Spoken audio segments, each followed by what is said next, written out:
Hello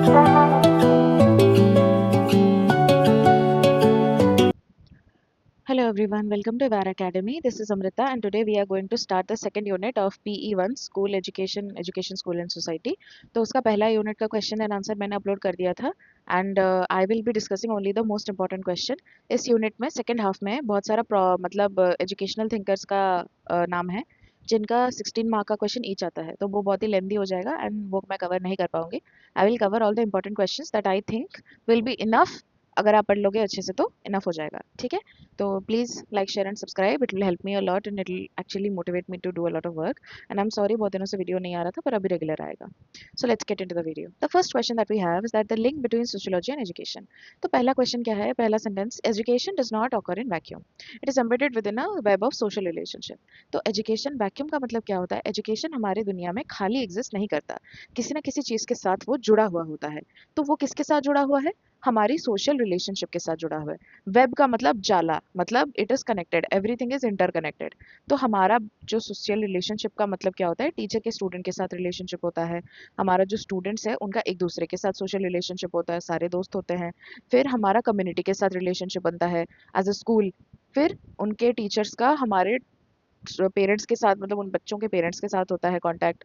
तो ये सब क्या है, this is basically a web of social relationship. हम सारे बंधे हैं, इन रिश्तों से बंधे हैं, जुड़े हैं.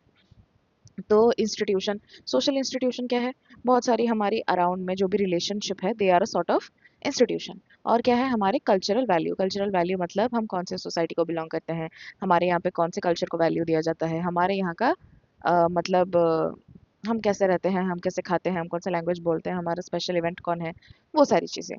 तो ये सारी चीज़ें हमारी जो रिलेशनशिप है, हमारे आसपास के जो सोशल इंस्टीट्यूशन है एंड हमारे जो कल्चरल वैल्यू हैं, वो क्या शेप करते हैं, मतलब वो किस चीज़ को अफेक्ट करते हैं, क्या पढ़ाया जाता है. इजी एग्जांपल से समझाऊं तो हमारे इंडियन कॉन्स्टिट्यूशन में we are hearing words like socialist, secular, democratic, republic. तो ये सारी जो वर्ड्स हैं, ये हमारे देश का कल्चरल वैल्यू है. हमारा देश क्या बिलीव करता है कि हम एक सेक्युलर नेशन है, हम एक सोशलिस्ट नेशन है and we are trying to teach that to the student. हमारे कल्चर का जो वैल्यू है, हमारे देश का जो वैल्यू है, हम वो क्या कर रहे हैं, अपने बच्चों को सिखा रहे हैं. कैसे सिखा रहे हैं, बहुत सारे मेथड होते हैं पढ़ाने के, हम बहुत सारे वेज में उस चीज़ को पढ़ा सकते हैं. तो हम कैसे पढ़ा रहे हैं बच्चों को, हम अब उनको रियल लाइफ एग्जांपल देके पढ़ा रहे हैं, कोई एंगेजिंग मेथड में पढ़ा रहे हैं, एंगेज कर रहे हैं उनको डिबेट और डिस्कशन में, जिससे उनको बहुत सारी चीज़ें पता चल रही है, या सिर्फ उनको ट्रेडिशनल मेथड में ही पढ़ा के ख़त्म कर दे रहे हैं, वो सब भी मैटर करता है. और किसको पढ़ाते हैं वो भी डिटरमाइन करता है, वो सोसाइटी कैसे डिटरमाइन करता है. कुछ ही समय पहले तक हमारी सोसाइटी ये बिलीव करती थी कि लड़कियों को पढ़ना नहीं चाहिए. आज भी बहुत सारी जगह में क्या होता है, लोग क्या करते हैं, लड़कियों को पढ़ने नहीं देते हैं. बहुत सारी जगह में people who are from marginalised class, उनको भी पढ़ने नहीं दिया जाता है, उनको चांस ही नहीं मिलता कभी पढ़ने का. तो ये जो चीज़ें हैं हमारी सोसाइटी में आज तक इवल रुकावटी ला रही हैं सबके एजुकेशन में. यूनिवर्सल एजुकेशन एक बहुत इंपॉर्टेंट कॉन्सेप्ट होने के बाद भी हम लोगों को नहीं मिल पा रहा. क्यों नहीं मिल पा रहा, क्योंकि लोग बार बार क्या कर रहे हैं, रुकावट बन रहे हैं लोगों को एजुकेशन देने में, और उनको वेमेन को, मार्जिनलाइज क्लास को, ट्रांसजेंडर कम्युनिटी को, इन सबको एजुकेशन देने में वो आज भी पीछे हट रहे हैं, नहीं दे रहे हैं. तो वो एक बहुत बड़ी दीवार है. तो ये भी तो हमारे सोसाइटी के पार्ट है. अब ये लोग जब हमारे सोसाइटी के पार्ट है तो हमारा ये फर्ज बनता है कि हम उनको एजुकेशन दें. तो वही बात ही हमको बोलने की कोशिश कर रहे हैं. क्या, जो लोग हैं, जो लोग वेमेन हैं, फिर ट्रांसजेंडर कम्युनिटी के लोग हों, मार्जिनलाइज क्लास जो भी हैं, उनके अगर लोग हैं, उनको अगर एजुकेशन नहीं मिलेगा तो वो अपने सोशल स्टेटस को बेटर कैसे कर पाएंगे, वो अपने आप को इम्प्रूव कैसे कर पाएंगे, वो अपने आप को आगे कैसे लेके जाएंगे ताकि उनके बाद की पीढ़ियां भी अच्छी हों, कैसे हो पाएगा. Right, so this is what we are going to teach our children, कि हमको क्या करना है, एक ऐसा देश बनाना है जहाँ पे सारे लोगों को इक्वल अपॉर्चुनिटी मिले और हमारी सोसाइटी एक बहुत ही सिविलाइज्ड सोसाइटी और उच्च स्तर के सोच रखने वाली सोसाइटी में से एक हो, जहाँ पे डिस्क्रिमिनेशन ना हो किसी भी बेसिस का.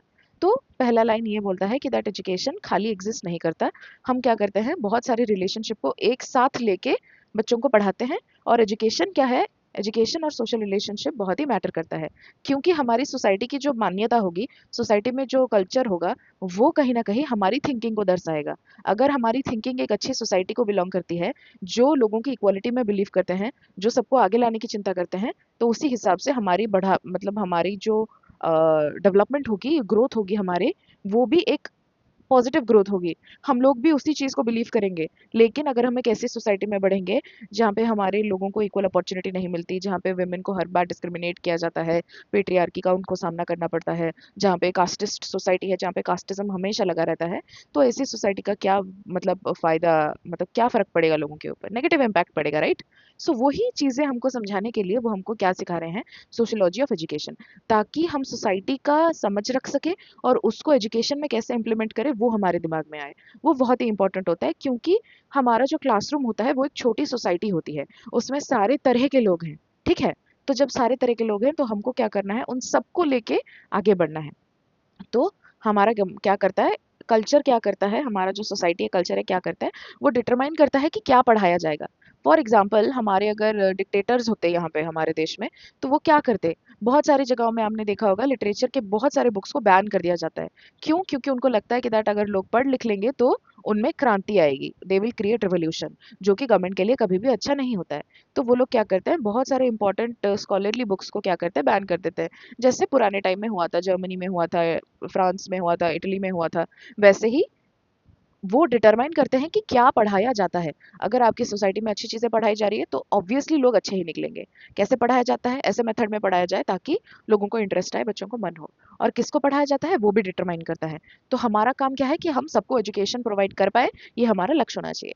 Sociology of education examines the embeddedness, that is treating schools as social system that both reflect and reproduce the structures of wider society. तो wider society का मतलब क्या है, आप सोसाइटी को एक कंप्लीट नजरिए से देखो, तो आपको डिफरेंट क्लास के लोग मिलेंगे, डिफरेंट कास्ट के लोग मिलेंगे, डिफरेंट जेंडर के लोग मिलेंगे और डिफरेंट कम्युनिटी के भी लोग मिलेंगे। तो इन सबको जोड़ना है। एम्बेड का मतलब क्या होता है, इन सबको जोड़ना है। कभी भी एक क्लास में कास्टिज्म नहीं होना चाहिए, एक क्लास में क्लासिज्म नहीं होना चाहिए, एक क्लास में जेंडर का बेसिस पे डिस्क्रिमिनेशन नहीं होना चाहिए, कम्युनिटी के बात को लेके उनको टॉन्ट नहीं मारना चाहिए, ठीक है? तो ये सब अगर हम कर पाएँ, अगर हम सारी चीज़ों को जोड़ पाएँ, अगर हम सारी चीज़ों को जोड़ के बच्चों को सिखा पाएँ और बच्चों को शो करें कि दैट हमारा क्लासरूम एक सोशल सिस्टम है, जहाँ पे सारे कैटेगरी के लोग हैं और वो एक साथ पीसफुली एग्जिस्ट कर सकते हैं, तो बच्चे वही चीज़ें बिलीव करेंगे। उनके दिमाग में बुरी चिंता नहीं आएगी, क्योंकि हमने उनको वो चीज़ सीखने ही नहीं दिया, ठीक है? तो हमको ये मान के चलना पड़ेगा कि हमारी जो सोसाइटी है, बड़ी वाली society, wider view of society, हम क्या करें उसको अपनाएं, हम ये बात एक्सेप्ट करें कि दैट हमारी सोसाइटी में सारी तरह के लोग हैं और हमारा ये धर्म है कि हम उनको रिस्पेक्ट करें। That is the basic thing that you can do for somebody. Thinkers like Emile Durkheim, often considered the founder of social education, sociology of education, argued that education is fundamentally a process of socialization, transmitting the collective values and norms necessary for social cohesion. Cohesion का मतलब होता है मिलना, ठीक है? मिलना किसी चीज़ के साथ। तो socialization का मतलब क्या होता है कि दैट मैं जाके किसी इंसान से मिलूँ। फॉर एग्जाम्पल हमारे क्लास में बहुत सारे डिफरेंट डिफरेंट लैंग्वेज बैकग्राउंड के लोग हैं और वो लोग डिफरेंट डिफरेंट स्टेट से आए हैं। तो मैंने अगर किसी से मिला, उन्होंने मुझे दो चार फ्रेजेस सिखाए अपने लैंग्वेज में, अपने कल्चर की कोई नई बात कही, अपने कल्चर का कोई एक लेट्स से हिस्ट्री का कोई फैक्ट सुनाया, तो मुझे उनके कल्चर के बारे में थोड़ा बहुत पता चला। सिमिलरली जब उन्होंने मेरे साथ बात करी तो उनको मेरे कल्चर के बारे में पता चला। ये प्रोसेस क्या है, सोशलाइजेशन है। जब हम किसी के साथ मिलते हैं, जब हम किसी के साथ बातचीत करते हैं, जब उनको हमारे बारे में पता चलता है और हमको उनके बारे में पता चलता है, जब हम एक सोसाइटी का हिस्सा बनते हैं, that is called as socialisation. That means आप मिल रहे हो, किसी के साथ बात कर रहे हो, सीख रहे हो कोई चीज़। तो एजुकेशन वैसी ही होती है। आपको सारी चीज़ें बिठा के किताब में पढ़ाया नहीं जा सकता। आप जितने लोगों से मिलोगे, जितने लोगों से बातचीत करोगे, आपको उतनी नई चीज़ें सीखने को मिलेगी। तो transmitting collective values and norm necessary for social cohesion, उसका क्या मतलब होता है? हमारे देश में कलेक्टिव वैल्यू क्या है कि हम एक सेक्युलर कंट्री हैं, हम एक सोशलिस्ट कंट्री हैं। हमारे धर्म हमको सिखाता है कि दैट अगर आपको कोई प्रॉब्लम हो किसी के साथ भी, जो भी आपको धर्म is not in a sense of religion but in a sense of कर्तव्य, ठीक है? तो आपका कर्तव्य क्या है एज अ टीचर, कि दैट आप अपने बच्चों को, जो भी चिल्ड्रन आप पढ़ाएंगे, उनके आप अच्छे वैल्यूज दें, ठीक है? तो कलेक्टिव वैल्यूज क्या है कि दैट हमको ऑनेस्ट होना चाहिए, हमारी डेमोक्रेटिक सिटीजनशिप हमको मेंटेन करना चाहिए, फिर हमको एक अच्छा इंसान बनना है। तो ये जो सारी चीज़ें हैं ये हमको सिखाई जाती हैं, फिर हम आगे लेके उसको जाते हैं। तो हमारी सोसाइटी में हमको ये चीज़ लोगों को सिखानी पड़ेगी कि दैट हमको मिल बांट के, एक दूसरे का दुख दर्द समझ के, एक दूसरे की हेल्प करके एक साथ रहना सीखना चाहिए। नहीं तो अगर ये कलेक्टिव वैल्यू ये नहीं होगा और कलेक्टिव वैल्यू एक हेट्रेड होगा, तो फिर तो हमारे यहाँ पे कॉन्फ्लिक्ट रहेगा, कभी भी ठीक नहीं होगा। In a country as socially diverse as India this link becomes especially urgent. ये बात उन्होंने क्यों कही? कि इंडिया जैसी कंट्री में सोशल डाइवर्सिटी बहुत है, इसीलिए ये बात अर्जेंट क्यों है? क्यों? क्योंकि classrooms bring together children from different linguistic background. Linguistic background मतलब डिफरेंट डिफरेंट भाषा, बच्चे बहुभाषी हैं, मतलब they speak a lot of different languages, they are from different religious communities, they are from different caste groups and economic circumstances. Economic circumstances का मतलब होता है बहुत सारे लोग हैं जो धनी बैकग्राउंड से हैं, बहुत सारे लोग हैं जो हम्बल बैकग्राउंड से हैं, राइट? तो एक टीचर अगर इन सारी डाइवर्सिटी को इग्नोर करेगा तो वो क्या करेगा? एलियनेट कर देगा एक लार्ज सेक्शन के लर्नर्स को। फॉर एग्जाम्पल, अगर कोई टीचर आके कास्टिस्ट रिमार्क करते हैं क्लास में, तो वो क्या करते हैं? फीलिंग्स को हर्ट करते हैं एक बहुत बड़े ग्रुप ऑफ स्टूडेंट्स का, जिन्होंने बहुत मेहनत करी है वहां पे जाने की, लेकिन कोई उनका दुख दर्द समझता ही नहीं है, and they are on the top of that trying to hurt them. अगर कोई टीचर आके मतलब क्लास में बॉयज को सपोर्ट करेगा, गर्ल्स को सपोर्ट नहीं करेगा, तो that is what a sort of patriarchy, जो क्लास में भी री इन्फोर्स हो रही है, बाहर भी उनको चांस नहीं मिल रहा, इक्वल अपॉर्चुनिटी नहीं मिल रही, और यहाँ पे क्लासरूम में भी लड़कियों को इक्वल अपॉर्चुनिटी नहीं मिल रही। तो ये क्या है? एक बहुत बड़े सेक्शन ऑफ लर्नर को वो पीछे लेके जा रहे हैं, आगे नहीं कर रहे, उनका डेवलपमेंट नहीं कर रहे, वो उनको पीछे घसीटते जा रहे हैं। तो ये मेंटालिटी को बदलना है। This answer argues that sociological insight is not a peripheral add on to education but a foundational lens. तो ये क्या बताता है कि दैट हमारी जो सोशियोलॉजी है, जो हमको पढ़ रहे हैं, हम जो पढ़ रहे हैं, ये पेरिफेरल एड ऑन मतलब ये एक साइड की चीज नहीं है जो आपने लेके ना मिर्च मसाले के जैसा लेके सब मसाले के जैसा आपने ऐड कर दिया अपने खाने पे। नहीं, सोशियोलॉजी आपके खाने का, आपकी पढ़ाई का नमक है। It is very important. जैसे खाने में सबसे इंपॉर्टेंट चीज़ नमक होती है, वैसे ही हमारे सोसाइटी को समझने के लिए और एजुकेशन सक्सेसफुली प्रोवाइड करने के लिए हमको पहले सोसाइटी की समझ होनी चाहिए। तो वो एक साइड विजन से आप नहीं समझ सकते, आपको उसको पूरा फाउंडेशनल लेंस यानी उसको एक हमारे नींव के जैसे उसको समझना चाहिए। क्यों? क्योंकि हमारे एजुकेशन सिस्टम हमारी सोसाइटी के ऊपर बेस होता है। सोसाइटी अच्छी होगी तो एजुकेशन अच्छा होगा, सोसाइटी अच्छी नहीं होगी, एजुकेशन अच्छा नहीं होगा। One that must actively inform educational aims, curriculum design, and pedagogy if schooling is to be equitable, relevant, and genuinely inclusive in a multicultural society. तो multicultural society का मतलब क्या है? ऐसी सोसाइटी जहाँ पे बहुत सारे कल्चर के लोग हैं। तो इंक्लूसिव का मतलब क्या है? इन्होंने जब हम यहाँ पे इन्होंने जो पढ़ा हमने यहाँ पे बच्चे ना फ्रॉम डिफरेंट लिंग्विस्टिक बैकग्राउंड, सारे प्रकार के बच्चों का इंक्लूसिविटी होना चाहिए। मतलब हम सारे प्रकार के बच्चों को ऐड ऑन करेंगे और उनको सक्सेसफुली पढ़ाएंगे। ऐसा नहीं है कि किसी को छोड़ दिया पीछे, जाओ तुम निकलो, और किसी को आगे निकाल रहे हैं। ये बात थोड़ी है, ये तो डिस्क्रिमिनेशन हो गया, ये क्या की पढ़ाई हुई? फिर हमारा क्या ये मैटर क्यों करता है कि दैट हम समय के साथ साथ एजुकेशनल एम को भी चेंज करते रहे। हमारे इंडिपेंडेंस के बाद से बहुत सारी डिफरेंट डिफरेंट टाइप की शिक्षा नीति आ चुकी है। क्यों? क्योंकि टाइम टू टाइम ये सारी चीज़ें अपडेट होनी चाहिए, क्योंकि हमारा एजुकेशन अपडेट होता है टेक्नोलॉजी के साथ, हमारी जो बढ़ती रिक्वायरमेंट्स है उसके साथ। तो टाइम टू टाइम ये सब क्या होता है, हमारी जैसे सोसाइटी चेंज होती होती जाती है, हमारा एजुकेशन का स्ट्रक्चर, एजुकेशन का एम भी उसके साथ साथ साइड बाय साइड चेंज होता जाता है। Education as a social process. Sociology reframes education from being a purely individual cognitive act into a fundamentally social process. हमको पता है, one where the child is shaped by and in turn shapes the community around them. This matters because it forces educators to ask not just what does this child need to learn, but what social realities is this child learning with. Durkheim's concept of collective conscience, the shared beliefs and values that bind a society, suggests that schools exist partly to transmit their shared moral fabric. But in multicultural societies, collective conscience gets transmitted becomes a life political and pedagogical question.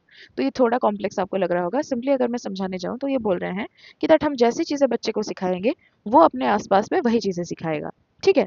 तो हमको क्या करना है? हमको ये पूछना है कि दैट वो बच्चा क्या पढ़ रहा है, वो मैटर जितना करता है उसके साथ साथ उसकी सोशल रियलिटीज़ क्या है। फॉर एग्जाम्पल, एजुकेशन का प्रोसेस एक जनरल कास्ट के बच्चे का एक SC ST वाले बच्चे के साथ समान कभी नहीं होगा। बहुत सारे बच्चे हैं जनरल कास्ट में ही जो लोग 5th जनरेशन लर्नर्स हैं, 4th जनरेशन लर्नर्स हैं, लेकिन बहुत सारे बच्चे आज भी हैं जो लोग मार्जिनलाइज्ड कम्युनिटी से बिलोंग करते हैं और वो 1st जनरेशन लर्नर हैं। उनके माता पिता को वो चांस नहीं मिला था, लेकिन इन्होंने मेहनत करके वो पोजीशन उन्होंने पाया, राइट? तो जो लोग 1st जनरेशन लर्नर हैं, हम उनसे कंप्लीट 100 परफेक्शन हम एक्सपेक्ट कर ही नहीं सकते। उन बच्चों के पीछे हमको ज़्यादा लगना पड़ेगा अगर हमको उनको पोजीशन तक लेके आना है। अगर हमको उनको प्रॉपर कंपटीशन देने के पोजीशन तक लेके आना है, तो हमको बहुत सारा क्या करना पड़ेगा? मेहनत करना पड़ेगा। क्योंकि बहुत सारे बच्चों के अगर पेरेंट्स एजुकेटेड हैं, तो वो उनके बच्चों को अच्छा गाइड कर पाएंगे। लेकिन अगर उनके पेरेंट्स को चांस ही नहीं मिला कभी भी पढ़ने का, तो वो अपने बच्चे को कैसे गाइड करेंगे? लेकिन क्या इसका मतलब ये है कि उस बच्चे को पढ़ना अलाउड ही नहीं है? उसको वो फेयर चांस मिलना ही नहीं चाहिए? वही आता है हमारा रिस्पॉन्सिबिलिटी कि हम क्या करें, उस बच्चे को अलग ना करके, एक्सक्लूड ना करके, इंक्लूड करें सारे बच्चों के साथ, और हम उसको हेल्प करें कैचअप करने में, ताकि वो अच्छे से सीख पाए, उसकी जो कैपेबिलिटी है हम उसको एनहांस कर पाए। तो हमारी सोसाइटी में ना क्या है, एक कलेक्टिव कॉन्सेंस है। कलेक्टिव कॉन्सेंस का मतलब क्या है, एक shared belief and values that bind a society. तो हमारी सोसाइटी में चोरी चकारी करना मना है, किसी को हर्ट करना मना है, किसी को ठगना मना है। ये सब क्या है, एक शेयर्ड बिलीफ है, वैल्यू सिस्टम है जो हमारी सोसाइटी में है। अगर आप कोई बुरा काम करते हो, गलत काम करते हो, तो आप क्या होगे लोगों के नजरिए से? You will be a bad person, right? Rightfully so. अगर आप कोई खराब काम करते हो तो आप खराब इंसान ही बनोगे, राइट? तो हमारा काम क्या है कि दैट ये जो हमारा कलेक्टिव कॉन्साइंस है, ठीक है, जो शेयर्ड बिलीफ है, वैल्यूज है, जो एक अच्छे इंसान कैसे बनते हैं, वो हम क्या करें, अपने बच्चों को दें। ठीक है? तो स्कूल्स इसीलिए ही एग्जिस्ट करते हैं, ताकि वो क्या कर पाए, ये जो अच्छी बातें हैं वो बच्चों को सिखा पाए। और मल्टीकल्चरल सोसाइटीज में ना क्या होता है, कभी कभी ये चीज क्लैश हो जाता है। बहुत सारे कम्युनिटीज डिफरेंट बिलीफ्स उनके पास होता है, तो कभी कभी क्या होता है, सबकी आइडियाज बीच बीच में क्लैश कर जाते हैं। तो हमारा रिस्पॉन्सिबिलिटी क्या है कि हम सारे आइडियाज को एक साथ लेके, किसी को भी इंटेंशनली हर्ट ना करके, हम सबको एकजुट करके एक बच्चे को पढ़ाएं। देखते हैं ये कैसे होता है। First is socialisation. Schools are primary agents of socialisation, teaching children not subject content but norms of behaviour, discipline and citizenship. ये जो हमने शेयर्ड बिलीफ एंड वैल्यूज कहा ना सोसाइटी का, इसमें क्या आता है, ये सारी चीजों में से इंपॉर्टेंट चीज क्या आता है? बिहेवियर। बिहेवियर एक अच्छी होनी चाहिए बच्चे की, पढ़ाई करे ना करे वो बात की बात है, उसका बिहेवियर अच्छा होना चाहिए। अच्छा बिहेवियर होना इस क्या है, एक वैल्यू है जो हमारी सोसाइटी को बाइंड करता है। हमारी सोसाइटी में हम क्या एक्सपेक्ट करते हैं कि सारे बच्चे अच्छे बिहेवियर करें, उनका अच्छा बिहेवियर हो। डिसिप्लिन्ड हो, सारे बच्चे अच्छे तरीके से बिहेव करें, डिसिप्लिन्ड हो। In a class 3 classroom, morning assembly ritual, queuing for lunch and group project all quietly teach cooperation and social order alongside academics। सही बात है, उनको वेट करना पड़ेगा अपने चांस का, वो किसी को धक्का देके आगे जाके नहीं खा सकते। उनका एक हैबिट डेवलप करना पड़ेगा डेली मॉर्निंग असेंबली करने से, ताकि उनके अंदर वो जो प्रेयर्स गाते हैं वो उनके जहन में याद रह जाए। वो प्रेयर्स वो अच्छे से गा के क्या करें, उनको पता चले कि दैट वो एक्चुअली कर क्या रहे हैं इधर। लाइक फॉर एग्जांपल, हमारे जो मतलब आपने स्कूल्स इंटर्नशिप के टाइम पे देखा होगा, बच्चे डेली आके मॉर्निंग असेंबली में प्रेयर करते हैं। तो वो प्रेयर क्यों इंपॉर्टेंट है? क्योंकि डेली वो वर्ड जो वो रिपीट करते हैं, वो उनको याद दिलाता रहेगा कि दैट उनको basically what values do they need to instil in themselves. Then comes what, social reproduction. Social reproduction का मतलब क्या है? Sociologist like Pierre Bourdieu argue that schools often produce existing social inequalities through cultural capital. Children from privileged background arrive already fluent in language and norms schools reward. A child from an English medium urban home may find NCERT textbook language far more familiar than a first generation learner from a rural Hindi medium background, even though they are both equally capable. तो यहाँ पे equally capable वाली चीज को double quotation में क्यों, double inverted comma में क्यों रखा गया है? जो बच्चा रूरल एरिया से बिलोंग करता है, हिंदी मीडियम में पढ़ा है, उसकी क्षमता is equal to the person जो अर्बन एरिया में पढ़ा है और इंग्लिश मीडियम में पढ़ा है। लेकिन लेकिन उसको इस कैपेबिलिटी तक रीच करने में ना टाइम लगेगा। क्यों? क्योंकि वो एक फर्स्ट जनरेशन लर्नर है। फर्स्ट जनरेशन का लर्नर का मतलब क्या होता है? उनके मम्मी पापा ने नहीं पढ़ा, उनके दादा दादी ने नहीं पढ़ा है, लेकिन वो बच्चा पढ़ा है, उसने मेहनत करी है, तब जाके वो एक पोजीशन पे आ पाया है, right? But he is from rural family, he is from Hindi medium background, तो उसको इंग्लिश अच्छे से नहीं पता है। लेकिन एक इंसान जिसने लाइक प्राइवेट स्कूल में अर्बन एरिया में पढ़ा है, जिसने बचपन से ही इंग्लिश पढ़ा है, उसकी इंग्लिश कंपैरेटिवली उस बच्चे से बेटर होगी। तो इसका मतलब क्या ये है कि हम उस वाले बच्चे को साइड कर दें, उनको निकाल दें, उसको पढ़ाएं ही ना, उसको हेल्प ना करें आगे बढ़ने में? ये तो गलत बात होगी। तो प्योर बोर्डो क्या बोलते हैं, प्योर बोर्डो वो बोलते हैं कि दैट हमारी सोसाइटी में ना बहुत सारी सोशल इनिक्वालिटी होती है, और हम क्या करते हैं, जाने अनजाने में वो इम्पार्ट कर देते हैं बच्चों को। प्रिविलेज्ड बैकग्राउंड मतलब ऐसे बच्चे जो लोग रिच फैमिली से बिलोंग करते हैं, जिनके पास सारी सुख सुविधाएं थी, तो उनका कोई चीज अचीव करना इजियर हो जाता है as compare to another person जो वो चीज रूरल बैकग्राउंड से करता है, बहुत सारी प्रॉब्लम्स को साथ लेके करता है। उसके पास शायद पढ़ने का कोई मीन्स ना हो, उसके पास शायद अच्छा वाला फोन ना हो, अगर उसके पास फोन हो तो वो कोई सब्सक्रिप्शन ना ले पाए, जैसे फिजिक्स वाला अन अकेडमी, ऐसी एजेंसीज का, ऐसी कोचिंग सेंटर्स का वो एक्सेस उसको ना हो। उनके पास हज़ारों प्रॉब्लम होती हैं, शायद उनके पास वो उतना पैसा भी ना हो कि वो ना कर पाएँ। तो उन दोनों की कैपेबिलिटी इक्वल हो सकती थी, लेकिन एक बच्चा थोड़ा पीछे रह जा रहा है, क्यों? क्योंकि उसको वो अपॉर्च्युनिटी नहीं मिली जो एक प्रिविलेज्ड बैकग्राउंड के बच्चे को मिली। तो इधर हमारी रिस्पॉन्सिबिलिटी आती है कि हम ये सोशल इनइक्वालिटी को समझें।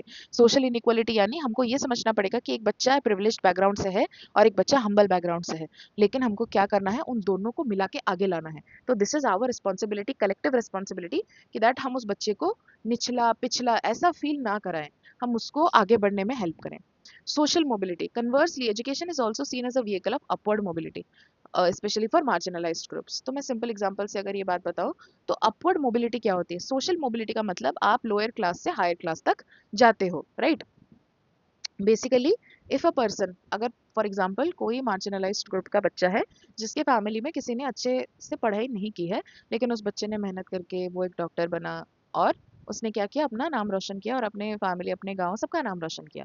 तो उससे क्या होता है कि दैट उनकी जो फैमिली है, जो बहुत ही दुख दर्द मतलब असुविधा से देके गुजरी होगी, उसकी फैमिली अभी सेफ होगी, उसकी कंफर्टेबल होगी, उसके जो बच्चे होंगे they will receive good education, right? जो अपॉर्चुनिटीज उनको नहीं मिली वो उनके बच्चों को मिलेगी। तो ये क्या हुई? एक तरह की मोबिलिटी, मोबिलिटी मतलब मूव करना। तो वो उन्होंने क्या किया? वो एक एक स्टेज से, मतलब वो सीढ़ी चढ़ रहे बेसिकली। आप सोचो कि दैट सोशल मोबिलिटी क्या है? एक तरह का सीढ़ी चढ़ना है, ठीक है? तो वो क्या किए रहे? एक ऐसी पोजीशन से निकले जहाँ पे उनको कोई अपॉर्चुनिटी नहीं मिलती थी, कोई खातिर नहीं करता था, डिग्निटी नहीं थी। मतलब अगर डिग्निटी थी भी तो लोग क्या करते थे? डिग्निटी को क्वेश्चन करने से पीछे नहीं हटते थे, बार बार उनको टॉन्ट मारना, बहुत सारे वे से आप मतलब लोग देखोगे, बहुत सारी अजीब अजीब चीजें लोग बात करते हैं। उन सब के बाद भी, ताने सुनने के बाद भी वो बच्चा क्या किया? आगे बढ़ा। तो उसने रास्ता खोला अपने कजन्स के लिए, अपने मतलब उसके बाद जो भाई बहन है उनके लिए, अपने बच्चों के लिए, राइट? उसने क्या किया? एक रास्ता खोल दिया सबके लिए। तो वो क्या है? अपवर्ड मोबिलिटी है। मोबिलिटी यानी एक सीढ़ी चढ़ना, सीढ़ी चढ़ के आगे जाना। तो वो अपनी पिछली पोजीशन से अभी आगे निकल चुका है। तो that is what is called social mobility, right? A person moving from one particular class to the upper class. तो गवर्नमेंट का क्या है? स्कॉलरशिप स्कीम्स हैं, रिजर्वेशन पॉलिसीज हैं इंडियन हायर एजुकेशन में, ये सब चीज़ें हैं। क्यों? क्योंकि ये सोशल हायरार्की भी एग्जिस्ट करती है। आज भी लोग डिस्क्रिमिनेशन फेस करते हैं, आज भी लोग क्लास के बेसिस पे, कास्ट के बेसिस पे, जेंडर के बेसिस पे डिस्क्रिमिनेशन फेस करते हैं। इसीलिए हमारे यहाँ पे स्कॉलरशिप्स है, रिजर्वेशन है, ताकि ये प्रॉब्लम ना हो और बच्चों को सोशल मोबिलिटी करने का एक चांस मिले। उन्होंने जो प्रॉब्लम देखा है, जो कष्ट उन्होंने सहे हैं, उनके बाद के जनरेशन को वो कष्ट सहना ना पड़े। फिर क्या है? Institutional socialisation, peer groups, teacher expectations and social culture, uniforms, discipline codes all socialise students into particular social role. सही बात है, बच्चों को सिखाना पड़ेगा कि आप खुद को कैसे कंडक्ट करते हो। लेकिन ये क्या करता है कभी कभी? Sometimes reinforcing gender norms such as boys being nudged towards science and streams and girls being told to go for humanities stream, right? बोलते हैं ना कि the teacher is a good job for women and वो लोग STEM में नहीं जा सकते, which is not true। अगर किसी ने टीचर का लाइन चूज किया है वो उसकी पर्सनल चॉइस है, लेकिन इसका मतलब ये तो नहीं है कि women are incapable of being engineers or they are incapable of being doctors। ये बात तो सही नहीं है ना, ठीक है? Taken together, these processes show that schools are never neutral transmitters of knowledge. They are sites where social values, hierarchies, and possibilities for change are actively negotiated. तो बच्चे क्या करेंगे? हमारी स्कूल से ही ये सारी चीज़ें सीखेंगे। अगर स्कूल में उन्होंने रेगुलरली जेंडर डिस्क्रिमिनेशन देखा, उनके टीचर ने बोला कि तुम साइंस पढ़ने के लिए कैपेबल नहीं हो, तुम लोगों को सिर्फ ह्यूमैनिटीज ही लेनी चाहिए, लड़कियों को बार बार बार बार ये बोला, तो कहीं ना कहीं बच्चों के अंदर वो रह जाएगा हमेशा और वो वही बिलीव करना चालू कर देंगे, जो कि ये गलत बात है। हमको ये कभी नहीं बोलना चाहिए बच्चों को, हमको ये बोलना चाहिए कि नहीं, वो लोग सब कुछ कर सकते हैं वो चीज़। We have to promote equality and we have to promote बच्चों का थिंकिंग। लेकिन हमको ये भी याद रखना पड़ेगा कि दैट स्कूल न्यूट्रल जगह नहीं है। हम कहीं ना कहीं हमारी आइडियोलॉजीज को क्या करते हैं? लोगों के ऊपर इम्पार्ट कर देते हैं। तो हमको ये याद रखना पड़ेगा कि हमारी आइडियोलॉजी किसी भी डिस्क्रिमिनेशन का पार्ट ना हो। हमको इक्वालिटी मेंटेन करनी है और सारे लोगों का, मतलब सारे लोगों का बेटरमेंट हो, ये हमारा फोकस होना चाहिए। Sociological insights shaping educational AIIMS, तो ये क्या है? If education is a social process, then aims of education cannot be decided in isolation from social context. They must respond to the kind of society we wish to build. This is where sociology moves from description to prescription, informing whether education aims to produce compliant citizens, critical thinkers, or agents of social change. John Dewey, though primarily a philosopher, argues strongly that education's aim should be preparing individuals from a democratic living, an idea deeply sociological in its existence, that school mirrors and improves social life rather than merely transmit fixed content. तो हमको क्या बोला जाता है कि that हम जैसी चीज़ें पढ़ाएंगे हम वैसे इंसान एक्सपेक्ट करेंगे। हम ये नहीं कर सकते हम बच्चे को चोरी चकारी सिखाएंगे लेकिन एक्सपेक्ट करेंगे कि वो साधु बाबा के जैसा मंत्र पढ़े। कैसे होगा? नहीं होगा उससे। हम उसको अच्छी चीज़ें सिखाएंगे तो ही वो अच्छी चीज़ें सीखेगा। संगत का असर आपका अच्छा होना चाहिए। तो उसी के हिसाब से हम हमारा एम्स ऑफ एजुकेशन सेट करेंगे। अगर हमको डेमोक्रेटिक सिटीजन बनाना है तो हमको क्रिटिकल थिंकिंग जैसी, लॉजिकल थिंकिंग जैसी और मतलब क्या एक सोसाइटी में मिल बांट के मतलब रह पाने जैसे बच्चों को सिखाना पड़ेगा ये सारी चीजें। नहीं तो बच्चे क्या करेंगे? हेटरेट फैलाएंगे, एक दूसरे पे मारपीट करेंगे, एक दूसरे को मतलब हरास करेंगे। ये सारी चीजें थोड़ी अच्छी होती हैं। ये हमारी रिस्पॉन्सिबिलिटी है कि एज अ टीचर हम हमारी एजुकेशन करिकुलम को ऐसा बनाए कि हमारा जो आइडियोलॉजी है, आइडियोलॉजी क्या है कि ऑनेस्ट बच्चे होने चाहिए, अच्छे बच्चे होने चाहिए, बिहेवियर उनका अच्छा होना चाहिए। ये सारी चीजें हम खुद अपने बच्चों को दर्शाएं और उसके साथ साथ हमारी जो एजुकेशनल फॉर्मेट है हम उसको ऐसा बनाएं जैसे हम बच्चे को क्रिटिकल थिंकिंग जैसी चीजें सिखा पाएं। बच्चे को किसी ने आके कुछ भी बोल दिया और उसने अंधों के जैसा बिलीव कर दिया, क्यों? बच्चा क्वेश्चन करना क्यों नहीं सीखेगा? ये बहुत ही इंपॉर्टेंट चीज है। जॉन ड्यूई वही बता रहे थे कि दैट बच्चे को आप अगर डेमोक्रेटिक लिविंग सिखाना चाहते हो तो आप उसको एक भेड़ बकरी की तरह सारी चीजें फॉलो करना नहीं बताओगे। आप उसको बोलोगे, उसको प्रश्न पूछना सिखाओगे, अकाउंटेबिलिटी मांगना सिखाओगे, राइट? तो ये सारी चीजें बच्चा कहाँ से सीखेगा? अपनी सोसाइटी से ही सीखेगा। ठीक है? अगर हमारी सोसाइटी में हर वक्त उसको दबाया जाएगा, लोगों की वॉइसेस को दबाया जाएगा, तो उसकी वॉइस भी कहीं ना कहीं दब जाएगी। लेकिन हमको अगर ये सिखाना है बच्चे को कि दैट नहीं, आप अपने हक के लिए लड़ो, आप अपना मुंह खोल के अपना हक मांगो, तो वो चीज वही सीखेगा। Social cohesion as an aim. Drawing on Durkheim, one aim of education can be fostering shared national identity and unity, reflected in India's emphasis on constitutional values, national integration, and communal harmony in curriculum, especially in social science textbooks discussing India's diversity. On this account, I would like to recall the first line of the preamble that is of Indian Constitution. We the people of India. It is not we the Muslim of India or we the Hindu of India or we the government of India. It is called as we the people of India, which includes everybody, every Indian citizen who is in India, right? तो हम सब, all of us, we the people of India, हम लोग क्या किया है? हमने खुद को ये कॉन्स्टिट्यूशन दिया है जहाँ पे हमने क्या रिमार्क किया है? लिबर्टी, इक्वालिटी, फ्रेटर्निटी, ऐसी चीजें हमने हाईलाइट करी हैं कि ब्रदरहुड रहेगा हमारे अंदर, फिर फ्रेटर्निटी के साथ साथ लिबर्टी, फ्रीडम रहेगा लोगों में, इक्वालिटी रहेगी सबके अंदर, किसी को भी धर्म, रिलीजन, कास्ट, क्रीड, जेंडर, इन सब के बेसिस पे किसी के भी साथ डिस्क्रिमिनेशन नहीं होगा। ये सब चीज़ें हमको बच्चों को भी सिखानी है ताकि वो डिस्क्रिमिनेशन आगे जाके वो ना करे। और ये सारी चीज़ें अगर होंगी तो हमारा नेशन इंटीग्रेट हो पाएगा, एकजुट हो पाएगा। कोई भी प्रॉब्लम अगर आएगा तो हम उनको मिल बांट के टैकल कर पाएंगे। नहीं तो आपस में लड़ते लड़ते हम खुद का डिमाइस खुद कर देंगे। Equity and social justice as an aim. Sociological awareness of caste and class disparities pushes educational aim towards equity, not just equality. Recognizing that a Dalit first generation learner and an upper caste urban child do not start from the same point, which is why schemes like RT Act mandate 25% reservation in private schools. तो ये क्या mandate करता है कि that हमको ये समझना पड़ेगा कि एक दलित का बच्चा जो कि पहली बार पढ़ाई कर रहा है, उसको हम ये नहीं एक्सपेक्ट कर सकते कि उससे सेम एक्सेलेंस आएगी जो एक अपर कास्ट बच्चे से आ रही है जिसके माता पिता एजुकेटेड हैं, जिसने प्राइवेट एजुकेशन अफोर्ड कर सकते हैं, महीने का 5-6 हज़ार का ट्यूशन अफोर्ड कर सकते हैं। उन दोनों में समानता नहीं आएगी, लेकिन उन दोनों की कैपेबिलिटीज को एनहांस करने के लिए हम क्या काम कर सकते हैं वो हमारे एम में आना चाहिए। वही इक्वालिटी को लाने के लिए हमारे गवर्नमेंट ने क्या किया? आरटी एक्ट जैसी चीजों को इम्प्लीमेंट करवाया ताकि सारी क्लास के बच्चे एक साथ मिलके पढ़ सकें, ताकि उनमें ये जो चीजें हैं इक्विटी आए। ठीक है? इक्विटी का मतलब क्या होता है कि दैट हम एक बच्चा जो कि पीछे है फॉर वट एवर रीजन, हम उसको आगे लेके आने के लिए क्या कर सकें? What can we do to bring that kid to the forefront? ठीक है? और उसको लाने के लिए हमको ऑब्वियसली मेहनत करनी पड़ेगी, क्योंकि बहुत सारी टाइम से, बहुत सारे जनरेशन से उनके फैमिलीज को पढ़ने का मौका नहीं मिला था। तो अभी ये हमारी रिस्पॉन्सिबिलिटी है कि हम उस चीज़ को पॉसिबल करा पाएँ। ठीक है? तो इसी वजह से private university, like private schools में भी, वहाँ जहाँ पे बच्चों को, लाइक बहुत सारी जगह पे वो लोग क्या करते हैं, पैसे के, जो लोग अर्बन क्लास से, जो लोग अफोर्ड कर सकते हैं उनको ही देते हैं, लेकिन जो लोग मतलब थोड़े हम्बल बैकग्राउंड से हैं वो उनको अलाउ नहीं करते, राइट? तो हमारा काम क्या है कि दैट हम सारे व्यूज और ओपिनियंस को इक्वली देखें, सारे बच्चों को फेयरली ट्रीट करें, और हमारा किसी भी पर्टिकुलर चीज के प्रति बायसनेस ना हो। ठीक है? हमारे दिमाग में बायसनेस ना हो। Critical consciousness. Influenced by thinkers like Paulo Freire, education can aim to develop students' ability to critically examine their social world rather than passively accepting it. For instance, class 9 civics lesson that our students debate local water access inequities in their own town rather than only memorizing definitions of equality. सही बात है। अगर हमको बच्चों को communal harmony सिखानी है तो हमको उनको डिबेट के द्वारा सिखाना पड़ेगा। इलेक्शन एक इंपॉर्टेंट प्रोसेस क्या है क्या, वो हमको डिबेट के द्वारा सिखाना पड़ेगा। तो बच्चे जब अपने आप से बात करेंगे, अब एक दूसरे से बात करेंगे, तो उनको डिफरेंट डिफरेंट व्यू पॉइंट्स पता चलेगी, राइट। तो एक दूसरे के साथ डिबेट करने के बाद उनको पता चलेगा कि एजुकेशन क्यों इंपॉर्टेंट चीज़ है, एजुकेशन क्यों सबको मिलना चाहिए, इलेक्शन एक इंपॉर्टेंट प्रोसेस क्यों है, डेमोक्रेसी हर जगह पे है। तो अगर जो भी डेमोक्रेसी है, डेमोक्रेसी हमारे देश के लिए काम कर रही है कि नहीं कर रही है, तो सारे पॉइंट्स को बच्चा क्रिटिकली एनालाइज कर पाएगा। Preparation for pluralism. प्लूरलिज्म क्या है, हमारी सोसाइटी ना मल्टीकल्चरल होती है।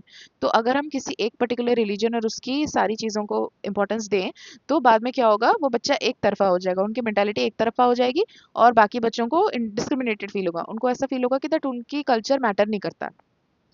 तो हमको उसकी जगह पे क्या करना है, मल्टीपल फेस्टिवल्स को इक्वल प्रायोरिटी देनी है। दिवाली, ईद, क्रिसमस, पोंगल सारे हमारे एकेडमिक कैलेंडर का पार्ट होना चाहिए, खाली हिंदू फेस्टिवल्स नहीं, खाली मुस्लिम फेस्टिवल्स नहीं, खाली क्रिश्चियन फेस्टिवल्स नहीं। This is a very good decision. मतलब साल में बहुत बार छुट्टी मिलती है, अच्छा लगता है। मतलब सारे धर्मों का होना बहुत इंपॉर्टेंट चीज़ है, सारे धर्मों के कारण छुट्टी मिलती है भगवान। These aims show that sociology does not merely describe society passively, लेकिन एक्टिवली हमारे एजुकेशन को अफेक्ट करती है। तो अभी ये हमारे करिकुलम डिजाइन में हमको कैसे हेल्प करेगी, देखते हैं। It is a selection from culture, a deliberate choice of whose knowledge, whose history, whose language gets legitimised in the official syllabus. सही बात है। Michael Apple's work on hidden curriculum is an instructive here. He argued that a curricula implicitly carry ideological messages about whose knowledge counts as legitimate, often favoring dominant social groups. In a genuinely multicultural classroom, curriculum designers must sociology interrogate these silences and biases. अच्छा, ये क्या है, ये तो हम discuss करेंगे ही आगे। लेकिन ये बेसिकली इस पैराग्राफ में ये बोल रहे हैं कि जो एक डोमिनेंट सोशल ग्रुप होता है, like let's say upper caste, वो क्या करते आ रहे हैं, वो साल दर साल, टाइम दर टाइम वो लोअर कास्ट को हर बार ऑप्रेस करते आ रहे हैं। For some reason they are always considering scheduled caste and scheduled tribe to be inferior to them, which is such a stupid mentality, right। तो ये जो चीज है, वो बार बार क्या करेंगे, वो ऐसी चीजें क्रिएट करते जाएंगे, जैसे like for example Sanskrit, Sanskrit as a language. तो लोगों को क्या, वो क्या था, मतलब वो जो संस्कृत एज अ लैंग्वेज हो जाए, या फिर वो जो हमारे वेदास हो जाए, वेद, विमेन और शूद्र, उनको वेद पढ़ने नहीं दिया जाता था, दे वर नॉट अलाउड। तो ये डिस्क्रिमिनेशन हुआ एक तरह का। तो वहां पे जो डोमिनेंट क्लास थी, जो कि अपर कास्ट मेल थे, उन्होंने क्या किया, उन्होंने वहां पे वो चीज को डोमिनेट करी, उन्होंने ये डिसाइड किया कि एजुकेशन किसको मिलेगा, वेदा कौन पढ़ सकेगा, ये भी उन्होंने डिक्टेट किया। तो जिनके हाथ में पावर होता है, वो क्या करते हैं, ये डिटरमाइन करते हैं कि कौन पढ़ता है, कहाँ पढ़ता है, कैसे पढ़ता है, वो सारी चीजें उनके हाथों में होती है। फिर उन्होंने क्या किया, संस्कृत को एज ए सिंबल ऑफ क्या, एलिटिस्ट लैंग्वेज बताया।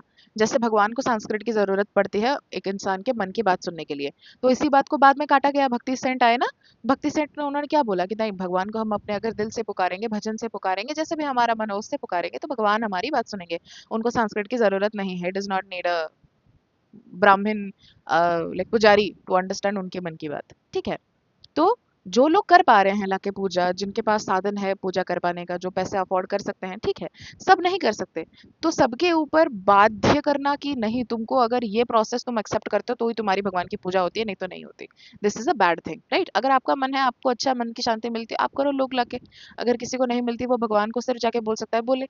लेकिन बहुत सारे टाइम से क्या करते हैं, लोगों को टेम्पल में भी एंट्री नहीं मिल रही थी, ये तो गलत बात है ना। तो ये सारी चीजें क्या है कि दैट हमारे करिकुलम डिजाइन में रिफ्लेक्ट नहीं होनी चाहिए।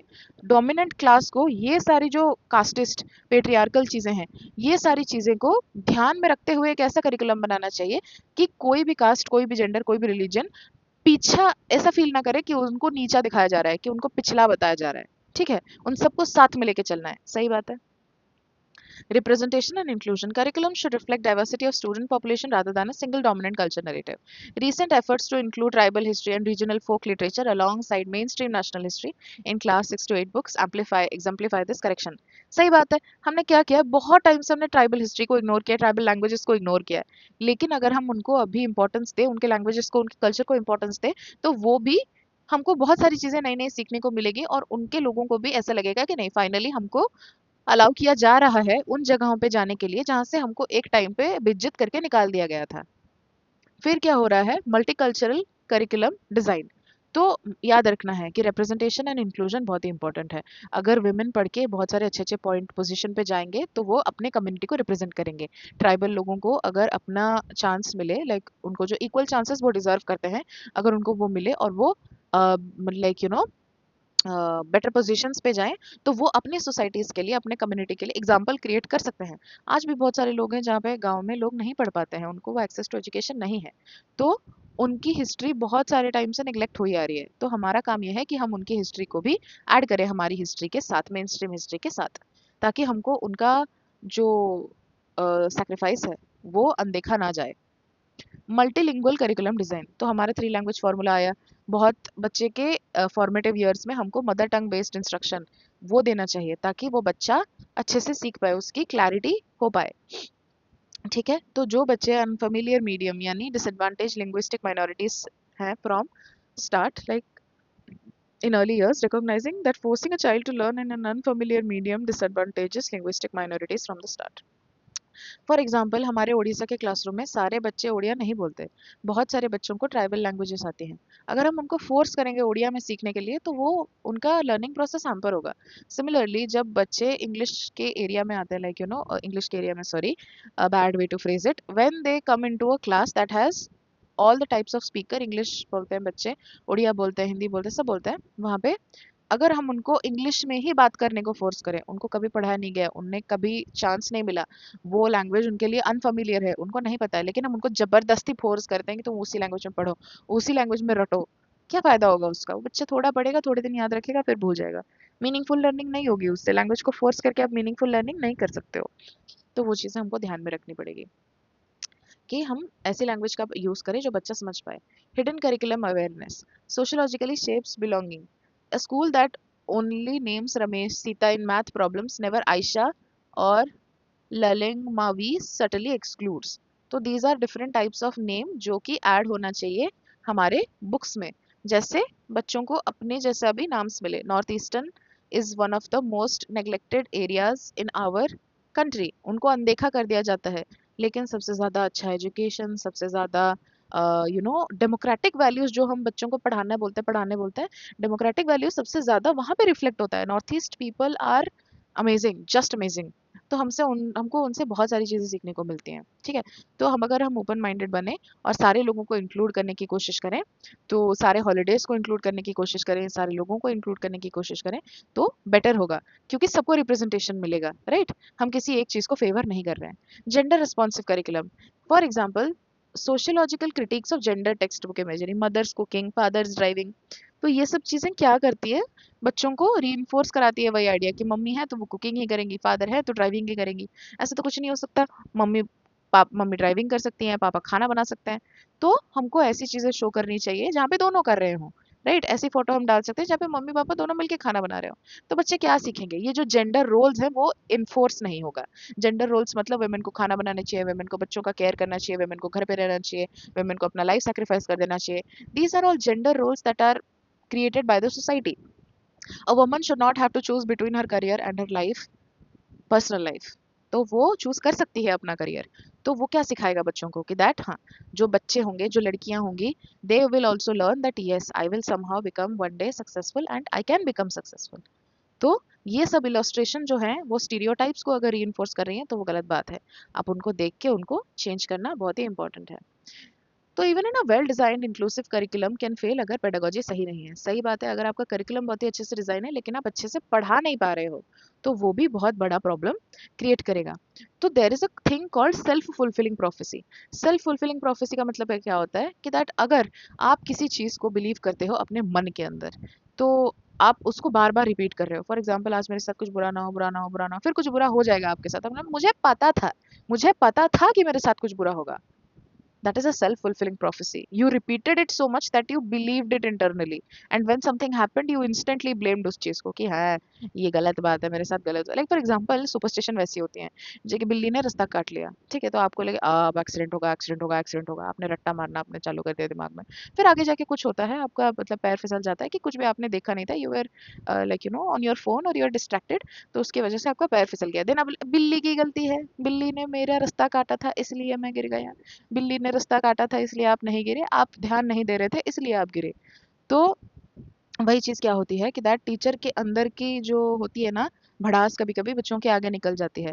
वो बायस्ड चीज़ें रिप्रेजेंट कर देते हैं बच्चों के आगे, वो डिस्क्रिमिनेशन रिप्रेजेंट कर देते हैं बच्चों के आगे। तो हमको सोशली अवेयर रहना पड़ेगा, हमको ये जानना पड़ेगा कि दैट हम कहाँ पे हैं, बच्चों को कौन सी चीज़ें सिखा रहे हैं। और हमको ये बात भी ध्यान रखना पड़ेगा कि बच्चे डे टू डे में कौन सी स्ट्रगल देके आते हैं, राइट।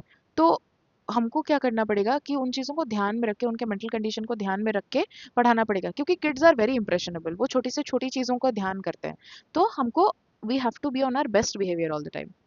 तो अगर हम उनको अवेयर होकर नहीं पढ़ाएंगे तो हम क्या करेंगे, उनको बायस होके उनको पीछे कर देंगे, उनकी डेवलपमेंट अच्छे से नहीं करवा पाएंगे। Differentiated and culturally responsive teaching. Teachers must adapt instruction to students' varied social and cultural starting point. For example, a science teacher using local agricultural example familiar to rural student rather than only urban and industrial analogies. सही बात है। Rural और urban दोनों examples लेके बच्चों को समझाओ तो वो दोनों टाइप के बच्चे समझ पाएंगे। कोऑपरेटिव एंड इंक्लूसिव ग्रुपिंग, तो जब हमको ग्रुपिंग करना होता है, हम अगर सिर्फ इंटेलिजेंट बच्चों को एक जगह पे ग्रुप कर दे कि सारे लाइक यू नो एवरेज बच्चों को एक जगह पे ग्रुप कर दे तो उनका डेवलपमेंट कभी नहीं हो पाएगा। प्रिविलेज्ड बच्चों को एक जगह पे ग्रुप कर दे, हम्बल बैकग्राउंड के बच्चों को एक जगह पे ग्रुप कर दे तो नहीं हो पाएगा। हमको होमोजेनियस ग्रुप नहीं, हेटेरोजेनियस ग्रुप बनाना है, ताकि बच्चे एक दूसरे से सीख पाए, उनका कल्चरली वो मिक्स हो पाए, एक दूसरे का दर्द समझ पाए, एक दूसरे के बैकग्राउंड का पॉजिटिव्स और नेगेटिव्स दोनों चीजें समझ पाए। तो इससे क्या होगा, फ्रेंडशिप स्ट्रांग होगा और उनकी सोशल बाउंड्री बेटर होगी, वो एक दूसरे का दर्द समझ पाएंगे, पोजीशन समझ पाएंगे। एड्रेसिंग इम्प्लिसिट बायस, इम्प्लिसिट बायस का मतलब क्या है कि दैट एक टीचर को कॉन्स्टेंटली अपने सोशोलॉजिकल आइडियाज को रिफ्लेक्ट करना पड़ेगा, उनको देखना पड़ेगा कि दैट वो जो लड़के हैं लड़कियां हैं क्लास में, अलग अलग कम्युनिटी हैं, कहीं उनको कुछ बुरा भला तो ऐसे अनजाने में बोल तो नहीं देते, उनको ये बात याद रखना पड़ेगा। डायलॉजिक एंड पार्टिसिपेटरी मेथड्स, तो डायलॉजिक एंड पार्टिसिपेटरी मेथड क्या होता है कि दैट एक कॉन्सेप्ट था पॉलो फ्रेरी के क्लास में पढ़ाते टाइम मैम ने बताया था, रूपम मैम ने, कि दैट बैंकिंग मॉडल का क्या होता है कि दैट टीचर क्या करते हैं, बच्चों के दिमाग में नॉलेज को डिपॉजिट करते हैं, ठीक है। लेकिन हमको क्या करना है, लाइक उन्होंने फ्रेरी ने ये बात को क्रिटिक किया था, ठीक है, वो इसके सपोर्ट में नहीं थे। वो क्या बोलते थे कि दैट बच्चों को डिस्कशन करवाना चाहिए, उनको डायलॉग में यानी डिबेट, ये जो चीज़ें डिबेट करवाना चाहिए, ठीक है। तो caste based discrimination, local caste based access to community wells, तो कम्युनिटी वेल्स में क्या करते हैं ना, लोअर कास्ट के लोगों को एक्सेस नहीं मिलता था पहले के टाइम पे। तो ये चीज़ अच्छी थी बुरी, पहले के टाइम पे क्या, आज भी नहीं मिलता, बहुत सारी जगहों में लोगों का आज भी वही मेंटालिटी है। अगर एक शेयर्ड लाइक ट्यूबवेल है तो वहां पे भी लोअर कास्ट के लोग जो है उनको साइड करके खड़ा कराते हैं, ताकि बाकी लोगों का काम खत्म हो तो जाके वो वहां पे कुछ करे, और अगर वो उनके वहां पे मुंह खोल के कुछ बोलते हैं तो उनको मारते पीटते हैं, उनको हरास करते हैं। तो ये सारी चीज़ें जो होती हैं, ये बच्चों को हमको खुद को डिबेट करवाना पड़ेगा उनसे, बोल के कि हाँ आप अपना व्यूज़ बताओ। If students talk amongst themselves and then they create ideas according to it, फिर जाके उनको पता चलेगा कि हाँ सही क्या है गलत क्या है। तो pedagogy, therefore, is where sociological theory becomes lived practice. The classroom is the daily site where inclusion is either enacted or quietly undermined.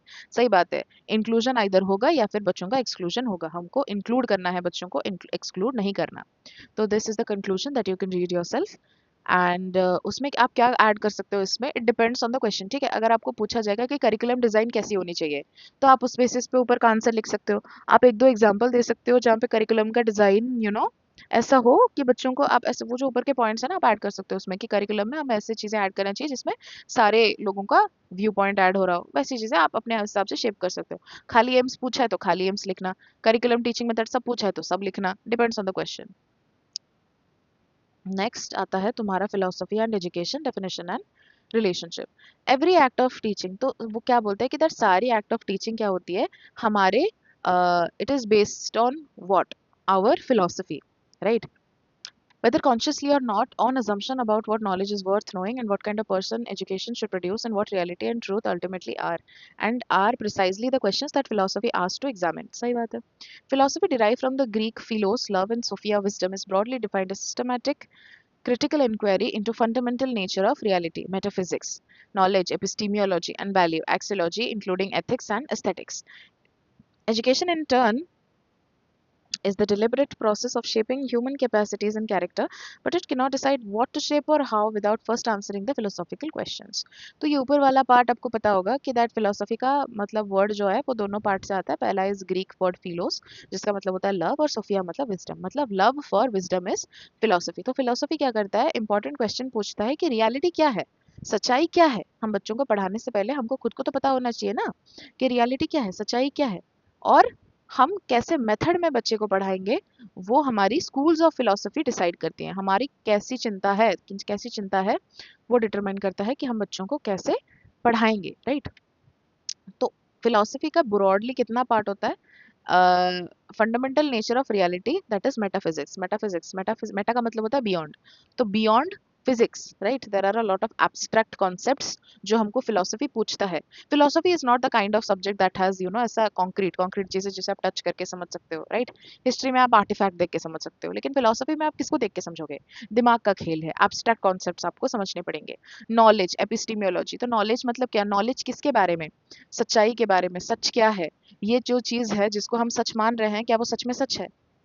मतलब सच में सच है, बिकेम दैट वे. मतलब बेसिकली क्वेश्चन करके, इंक्वायरी करके जानना कि आप जो चीजें पढ़ रहे हो क्या वो सच है. लाइक फॉर एग्जांपल, बहुत समय तक ना लोग क्या बिलीव करते थे कि दैट लाइक कास्टिज्म एक नेचुरल चीज है, सती प्रथा एक नेचुरल चीज है, वेमेन का ऑपरेशन एक नेचुरल चीज है. लेकिन धीरे धीरे लोगों ने उसको क्वेश्चन करना चालू किया. जब लोगों ने नॉलेज पाना चालू किया तो उन्होंने क्वेश्चन करना चालू किया, जिसके बाद हमारी स्थिति बदली. तो वही चीज है एपिस्टीमियोलॉजी, मतलब नॉलेज. एंड फिर क्या होता है, axiology, that is your values, that is your ethics. Philosophical ethics का मतलब क्या होता है, अगर आप मोरल इंसान हो कि आप एक इमोरल इंसान हो, वो डिटरमाइन करता है. वो बहुत ही इंपॉर्टेंट चीज होती है. तो एजुकेशन क्या है, एक डिलिबरेट प्रोसेस है जिसमें हमारी ह्यूमन कैपेसिटीज, कैरेक्टर्स, ये सारी चीजें क्या करती हैं.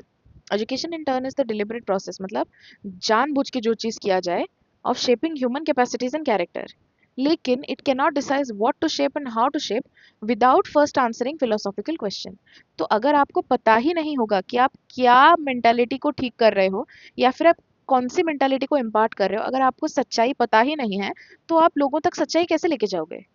अगर आपको खुद की कैपेसिटी के बारे में पता नहीं है, और आपको पता नहीं है कि कैपेसिटी इंसान की कैसे डेवलप करी जा सकती है, या फिर एक इंसान के कैपेसिटी को हम कैसे एक नया शेप दे सकते हैं, तो कैरेक्टर को अच्छा कैसे बना सकते हैं, अगर आपको खुद को ही नहीं पता तो आप कैसे बताओगे.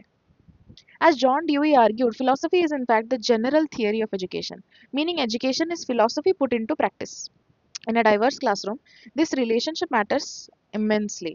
A teacher's implicit philosophical stance, whether the truth is fixed or evolving, whether the child is inherently good or blank slate, silently shapes every curricular choice and classroom interaction. For example, ये चीज़ मैं easily समझाऊँ तो मैं एक teacher हूँ, मैं believe करती हूँ कि मैं जो बोलती हूँ वो सही है, and that is the ultimate ending. तो मैंने बच्चों का क्रिटिकल थिंकिंग का पार्ट आग लगा दिया उसमें. मैंने सोचा ही नहीं उसके बारे में.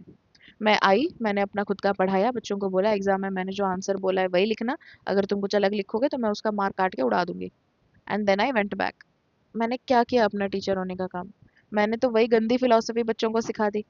लेकिन अगर मैंने बच्चों को डिबेट से, डिस्कशन से, ऐसी मेथड से पढ़ाई होती जहाँ पे बच्चे क्वेश्चन करना सीखते हैं, जहाँ पे बच्चे नॉलेज गेन करके उसको यूज करना सीखते हैं, प्रश्न पूछना सीखते हैं, और जहाँ पे बच्चे मीनिंग खुद फॉर्म करते हैं, या फिर जहाँ पे बच्चों की नॉलेज इवॉल्व होती है, वो डिस्कशन करके सीखते हैं, उधर उनका इम्पैक्ट बेटर होगा. तो क्लासरूम इंटरेक्शन वही होता है. Blank slate, this is the concept of tabula rasa, that is saying that a mind of a child is a blank slate. Many philosophers, many constructivists, they denied this concept that the child is a blank slate. एक बच्चा blank slate नहीं होता है.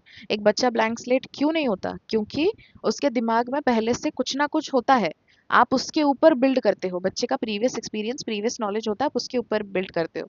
लेकिन एक बच्चे का दिमाग कभी भी पूरा खाली नहीं होता जिस पे आप आके कुछ भी लिख दो. ठीक है.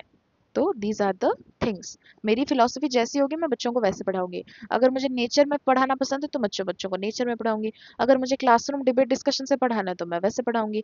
अगर मुझे प्रैक्टिकली बच्चों को करवा के सिखाना है तो मैं वैसे करूंगी। मेरी फिलॉसफी जो है वो मेरे टीचिंग में रिफ्लेक्ट होगी। Defining philosophy and its core branches, ये आप ऊपर का थोड़ा पढ़ना। I will directly go on to the philosophy and its core branches, ये समझा दूंगी मैं। Metaphysics and the nature of learner. Metaphysical assumption about human nature. Is the child inherently rational, a blank slate, or spiritually endowed? Shape whether education is seen as a drawing out of innate potential or instilling external content. A Montessori style kindergarten classroom, for instance, is built on the metaphysical assumption that children have innate development drives that unfold naturally if given the right environment. आपको पता होगा हमने पढ़ा था एडुसियर, वो वाला concept. एडुसियर का concept का मतलब क्या होता है कि दैट बच्चे की अंदर की इनर क्वालिटी को आप बाहर निकाल रहे हो। लेकिन और लोग क्या बिलीव करते हैं कि बच्चा एक ब्लैंक स्लेट होता है, यानी एक खाली स्लेट का उड़िया क्या हिंदी क्या है नहीं पता मुझे। स्लेट स्लेट यानी जैसे सिलौटा सिलौटा, उसमें जैसे हम लिखते थे बचपन में। तो ब्लैंक स्लेट का मतलब क्या है, वहां पे कुछ नहीं लिखा होगा, आपको जैसे भी जो भी चीजें लिखनी है आप उसमें लिख पाओगे। लेकिन is that really the correct way to go?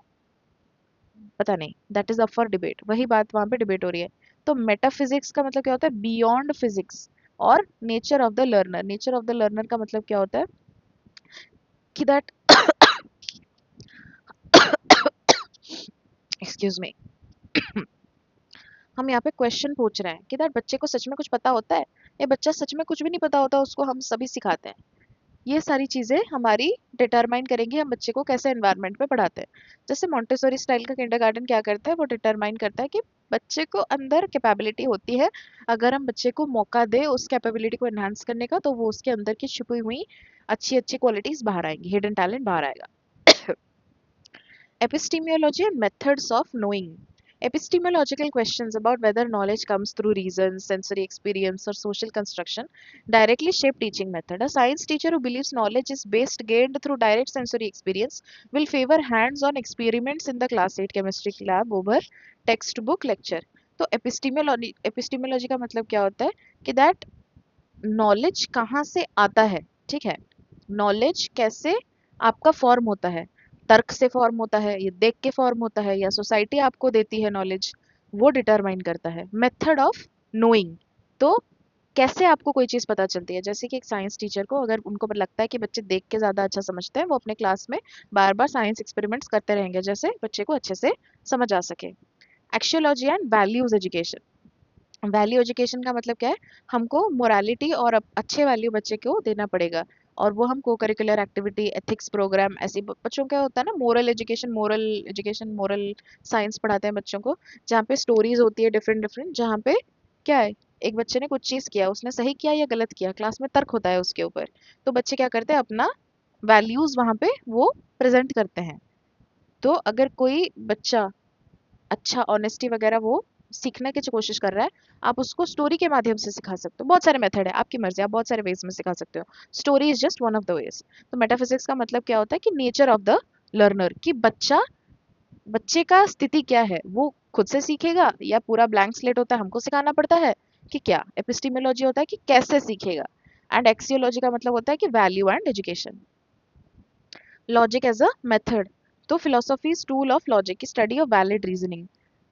When a class 10 English teacher asks students to construct a reasoned debate on social issue rather than simply narrating opinion, मैं अपना नरेशन बच्चों के ऊपर नहीं थोपूंगी। मैं बच्चों को बोलूंगी अपना लॉजिक लगा के मुझे बताओ कि ये अगर सही होगा तो क्यों होगा, ये अगर सही नहीं होगा तो क्यों सही नहीं होगा।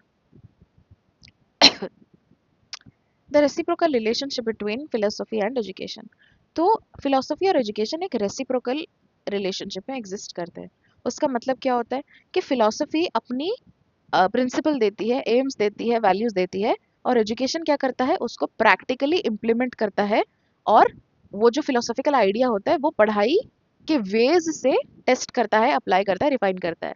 जैसे मैंने बताया ना, हम देखेंगे आगे एग्जाम्पल्स में देखेंगे। तो John dewy pragmatist philosophy exemplifies this reciprocity.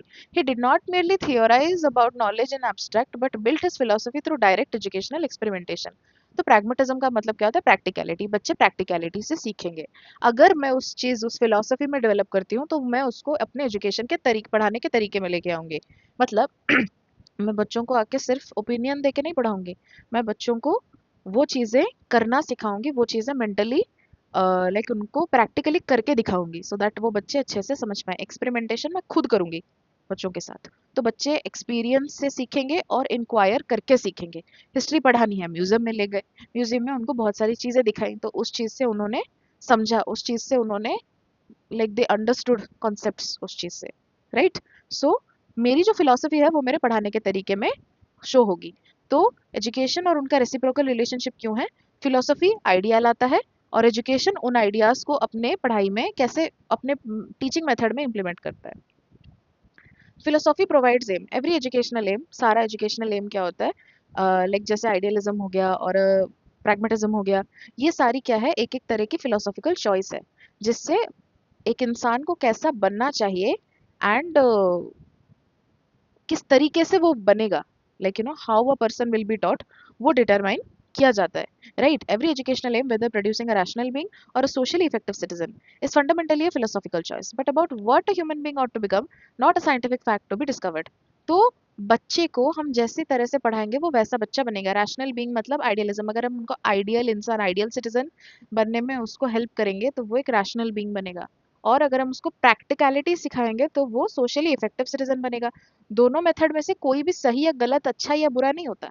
दोनों मेथड अलग अलग हैं, लेकिन उनका अल्टीमेट एम क्या है कि बच्चा एफिशिएंट बने, अच्छा इंसान बने। ठीक है, ये कोई साइंटिफिक फैक्ट नहीं है जो डिस्कवर हो, फिलोसॉफिकल चॉइस है। मुझे जैसा पसंद है मैं वो करूंगी। एक बच्चे को नेचर में बैठ के पढ़ना पसंद है, एक बच्चे को प्रैक्टिकलिटी प्रैक्टिस करके एक्सपेरिमेंट करके सीखना पसंद है। दोनों का मेथड गलत नहीं है, उनका पर्सनल चॉइस है। तो उनका अल्टीमेट गोल क्या है? अच्छा इंसान बनना। Philosophy shapes curriculum selection obviously. तो फिलोसफी का काम क्या है कि वो एक लाइक जो करिकुलम है उसको डिजाइन करने में हेल्प करे। लाइक फॉर एग्जांपल, अगर मैं एक रियलिस्ट हूँ तो मैं क्या करूंगी, बच्चों को रियल लाइफ एग्जांपल देके समझाने की कोशिश करूंगी। लेकिन मैं अगर एक आइडियलिस्ट हूँ तो मैं क्या करूंगी, बच्चों को लेक्चर के माध्यम से सिखाऊंगी। तो मेरे टॉपिक्स में जो मैं पढ़ाऊंगी वो भी उसी तरह से ही होगा।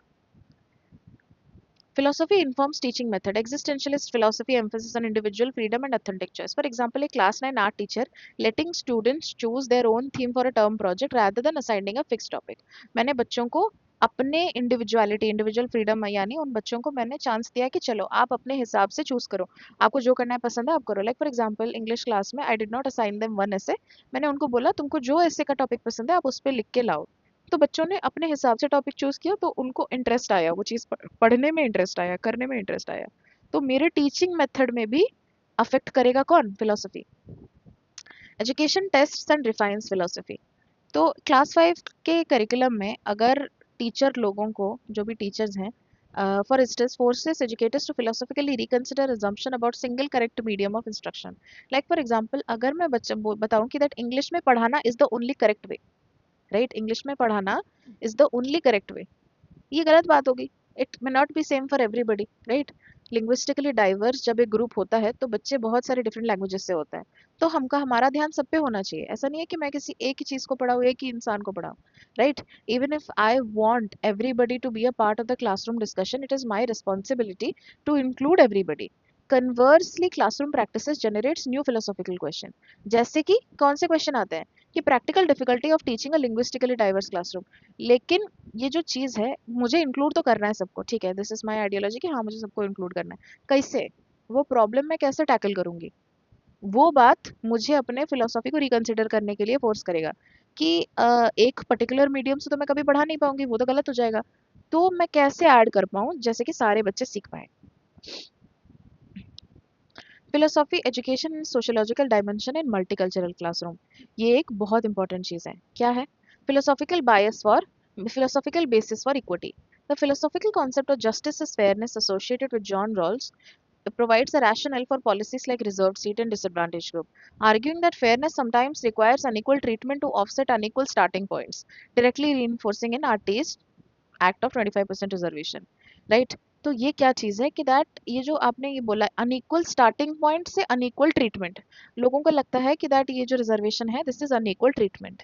लेकिन आपको ये भी याद रखना पड़ेगा कि दैट ये स्टार्टिंग पॉइंट में अनइक्वल था। अगर तुमको आज ये चीज़ नहीं फेस करना है तो people who were there they should not have treated them that way. सही बात है। तो अभी के एजुकेशन के हिसाब से हमको क्या करना है, ये जो इतने सालों तक उनको टॉर्चर किया गया, उनको एजुकेशन में चांस नहीं दिया गया, वो गैप हमको ब्रिज करना है और उनको एजुकेशन के सिस्टम में लाना है। एपिस्टीमोलॉजिकल प्लूरलिज्म एंड मल्टीकल्चरल करिकुलम, बहुत बड़ा बड़ा वर्ड है ना, सिंपल वे में बताने जाऊँ तो वो क्या बोलते हैं, एजुकेशन और ये जो नॉलेज है, ठीक है, वो ना हमारी सोसाइटी से और मल्टीपल कल्चर से आती है, किसी एक स्तंभ से नहीं आती। हमारी सोसाइटी के कई स्तंभ हैं, कई धर्म हैं, कई कल्चर है, सबको मिला के हमारी एजुकेशन की करिकुलम बनानी चाहिए। ऐसा नहीं है कि किसी एक को सपोर्ट करना चाहिए, हमारी फिलोसफी सबको इंक्लूड करते चलने चाहिए। फिर existentialist respect for individual identity. मैंने एक बच्चे को आके बोला कि तुम ये पढ़ लो, ऐसा ऐसा कर दो, तुम्हारा सब सही हो जाएगा। लेकिन मैंने बच्चे को पूछा ही नहीं कि उसको कैसे पढ़ने में अच्छा लगता है, क्या उसको कोई और चीज़ें करने में अच्छी लगती है, right? Is there any way that I can help the child? मैं बच्चे को पूछूंगी कि उसको करना क्या है। Right, for example, existentialism emphasis on respecting each person's unique self-defining identity.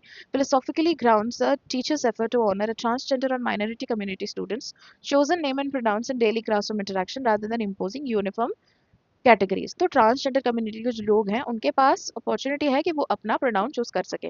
Like for example, a person is non binary, ठीक है, they do not identify as a male और a female, so they will consider themselves as non binary and their pronouns will be they them. ठीक है, वो जो चाहेंगे हम उन्हीं के प्रोनाउंसिएशन से उनको, लाइक उनके जो प्रोनाउंस है, सॉरी प्रोनाउंसिएशन मैंने गलत बोल दिया, उन्हीं के प्रोनाउन से अगर हम उनको डिनोट करेंगे तो उनको ऐसा लगेगा कि नहीं, हमारी टीचर हमारी रिस्पेक्ट करती है, हमारी टीचर हमारा मन की बात समझने की कोशिश करती है।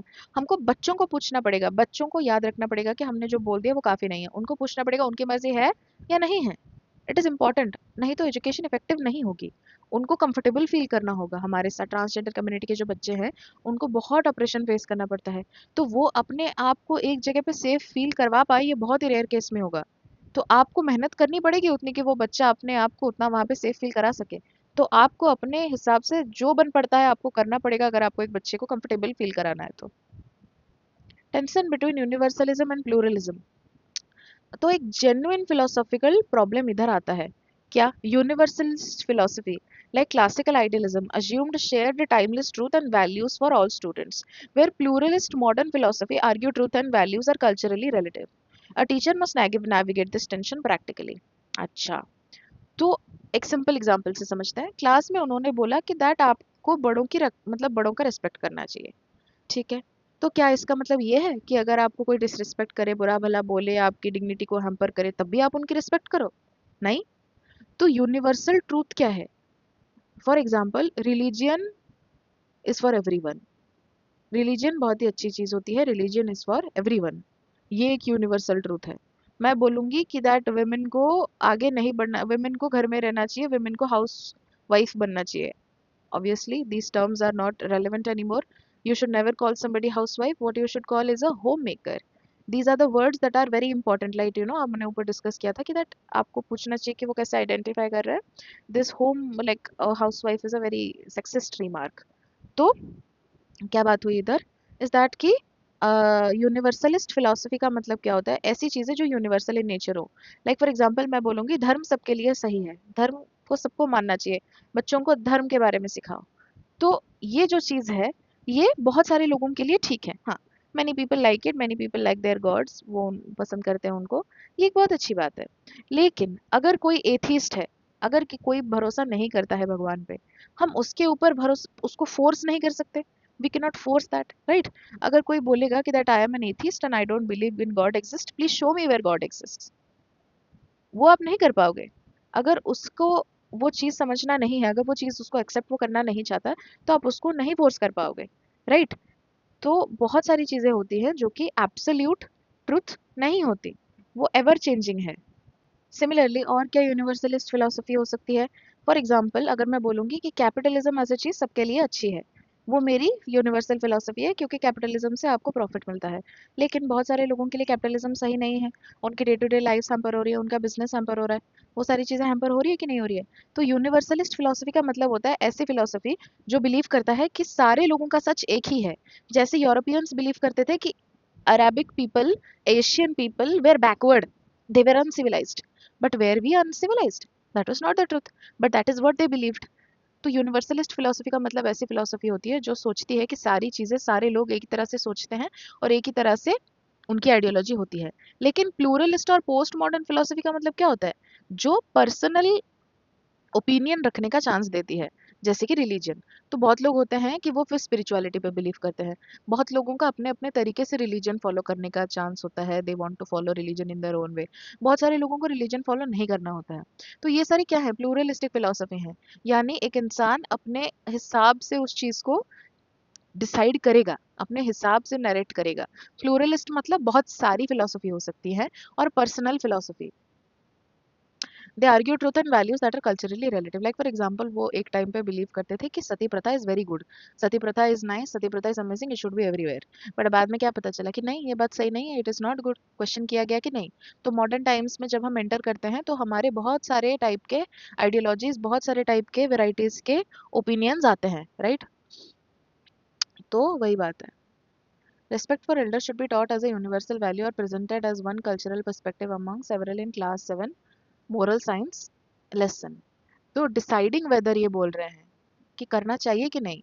आपको बच्चों को दोनों चीजें सिखानी पड़ेंगी। आप बड़ों को भी रिस्पेक्ट करो, लेकिन अगर आपको कोई डिसरिस्पेक्ट करता है, आपको हैम्पर करता है, हर्ट करने की कोशिश करता है, तो वहां पे आप अपना स्टैंड रख सकते हो। इम्प्लीकेशंस क्या है, वही इम्प्लीकेशंस आप देख सकते हो। Directly will go, AIIMS reframed philosophically rather than only asking what social outcome do we want, philosophy asks what kind of human excellence is worth pursuing.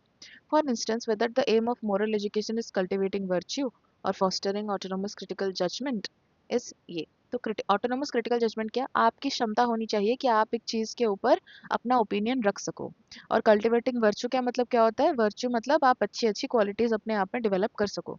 तो एम्स भी उसी के बेसिस पर ही डेवलप करेगी, ठीक है। तो एरिस्टोटल और Immanuel Kant, these two people are very important philosophical writers, sorry, हाँ, तो फिलोसॉफिकल राइटर्स। तो ये जो तुम्हारा वर्च्यू की बात ये कर रहे हैं, वर्च्यू मतलब अच्छे गुण, और ऑटोनोमस क्रिटिकल जजमेंट मतलब बेसिकली दोनों बता रहे हैं कि उनकी एथिक्स में, उनकी फिलोसफी के हिसाब से सबसे इंपॉर्टेंट चीज कौन है। तो आप जिस भी चीज को सपोर्ट करोगे, आप उसी के हिसाब से अपना करिकुलम डिजाइन करोगे, और एम्स भी उसी के हिसाब से रखोगे। तो करिकुलम कैसे डिजाइन होगा, वही बात है। अगर आइडियलिज्म से होगा तो आइडियलिज्म के हिसाब से डिजाइन करोगे। अगर एग्जिस्टेंशियलिज्म होगा तो आप पर्सनल इंडिविजुअल चॉइस को ज़्यादा ध्यान दोगे। अगर प्रैक्टिकल, जो हमारा प्रैक्टिकलिटी, प्रैग्मेटिज्म होगा तो आप उसी के हिसाब से करोगे। तो यहाँ पे आप एग्जांपल ऐड कर सकते हो कि प्रैग्मेटिज्म होने से क्या होगा, आइडियलिज्म होने से क्या होगा, नेचुरलिज्म होने से आप कैसे करोगे। तो पेडागोजी आप वैसे ही हिसाब से पढ़ाओगे जैसे हिसाब से आपकी आइडियोलॉजी है। This is the conclusion. That's it for today. This video is going to be a little bit longer, but I hope you all are clear. Thank you so much for joining. Bye bye.